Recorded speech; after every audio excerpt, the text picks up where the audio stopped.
अनुग्रहित इस प्रभात में परमेश्वर के महान नाम की स्तुति करते हुए हमारे रक्षक और परमेश्वर यीशु मसीह के धन्य नाम में मुझे सुनने वाले सभी श्रोताओं को मेरा स्नेह अभिवादन। रोमियो की पत्री 15वां अध्याय पहले वाक्य में इस तरह लिखा है कि अतः हम बलवानों को चाहिए कि निर्बलों की निर्बलताओं को सहें, न कि अपने आप को प्रसन्न करें। अनुग्रहित इस वचन के आधार पर कमियों के निराकरण हेतु परिश्रम करने वाले बने विषय पर मनन करने में प्रभु हमारी सहायता करे।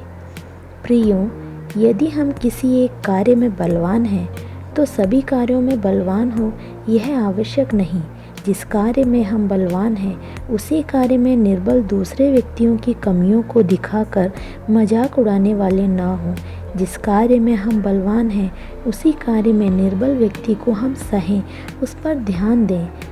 कमियों को जानकर ठट्टा उड़ाने में कई लोग बहुत बलवान होते हैं, लेकिन कमियों को ख़त्म करने की परिश्रम करने वाले बने।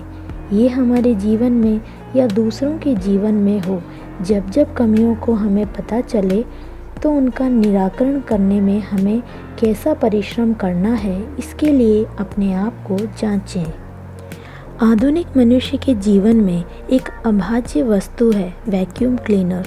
वैक्यूम क्लीनर की खोज करने वाले व्यक्ति, जिसका नाम ह्यूबर्ट सेसिल बूथ है, 19वीं सदी के आरंभ में वैक्यूम क्लीनर की खोज करके प्रसिद्ध होने के पीछे एक कारण है। 18वीं सदी के अंत के समयों में वैक्यूम क्लीनर की विभिन्न कमियों का निराकरण करने का परिश्रम इन्होंने किया। मैकेनिकल इंजीनियर में डिग्री लिए हुए उन्होंने जहाज बनाने वाली कंपनी में नौकरी आरंभ की।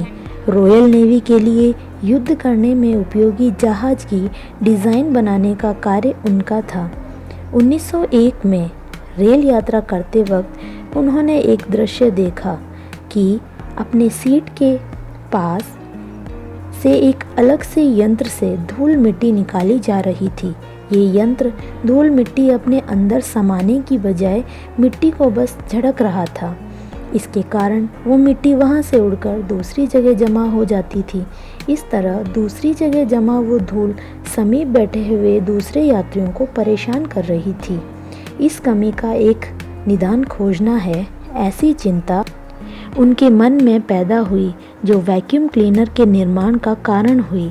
सफाई से संबंधित 1969 में अमेरिका में एक उपकरण की खोज हुई जिसको हाथों से पंप करके चलाया जाता था। उस उपकरण का वजन कम था, पर उसका उपयोग बहुत ही मुश्किल था। इलेक्ट्रॉनिक मोटर की कमी और एक कम क्षमता वाले पंखे का मिश्रण था ये उपकरण। धूल मिट्टी को हटाने के लिए दो अलग अलग समय में बनाए गए ये दो उपकरण के बारे में इन्होंने गहनता से शोध किया।